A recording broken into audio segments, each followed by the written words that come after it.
नमस्कार, जय महाराष्ट्र। आज तुम्ही बघू शकताय कलंबोलीमध्ये वारंवार लाईट जात आहे आणि यांचं अधिकाऱ्यांचं आणि कर्मचाऱ्यांचं एकच उत्तर आहे की लोड शेडिंग। आज महाराष्ट्र निर्माण सेना याही म्हणजे 700 मीटरांचा पुरावा दिलेला आहे की कुठं कलंबोलीमध्ये मीटरांची चोरी गेलेली आहे। बिना तिथं पैसे देता अधिकारी हे पैसे खातात आणि तिथं 700 मीटर लावलेले आहेत आणि डायरेक्ट ते मीटर आकरेव आहेत, तिथं लोड पूर्ण डिवाइड होतात।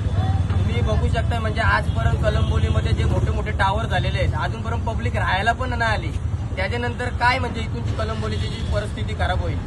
तर आज आम्ही इथंच रातभर झोपणार आहोत जोवर लाईट येत नाही आणि या अधिकाऱ्यांना पण आज आम्ही घरी जाऊन देणार नाहीये। जास्तीत जास्त आम्ही 2 घंटे आम्ही विचार करू की हे काय डिसिजन घेतात। 2 तासात याही लाईटीच्या लोकांना सुविधा दिली नाही तर आम्ही आतमध्ये जाऊन यांच्या स्वतःच्या लाईटी बंद करू आणि यांना पण खालोखात ठेवू।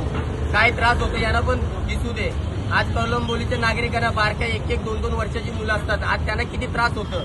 आज या त्रासाचं कोण बोलायला नाहीये, सगळे येतील की आम्ही लाईट करू हे करू, पण आज इथूनच्या अधिकारी मी तुम्ही बघू शकताय कोण पण अधिकारी नाहीये तिथं उपस्थितीत। आज आम्हाला सांगतात 2 कर्मचारी सेक्टर 20 ला काम करायला गेले, 2 कर्मचारी सेक्टर 1 ला काम करायला गेले। तर आम्ही त्यांना सांगतो तुमचं कर्मचारी कामाला गेले असतील, काम करत असतील तर आम्हाला दाखवा, आम्ही आमची 2 मुलं तिथं पाठवत आहोत। नक्की तुमचे कर्मचारी आहेत का तिथं काम करतात का? त्याच्या मुलं आज आम्ही इथं झोपाचा ठाम निर्णय घेतलेला आहे। 2 तासात लाईट आली नाही ते ज्या आतमध्ये जे आता फॅन खाली बसल्यात ते आम्ही फॅन बंद करून पूर्ण लाईट बंद करू आणि गेटाला लॉक मारू। जवळ पूर्ण कलंबोलीची लाईट येत नाही तवसर यांना पण आम्ही बिना लाईट याच्या बसून राहू।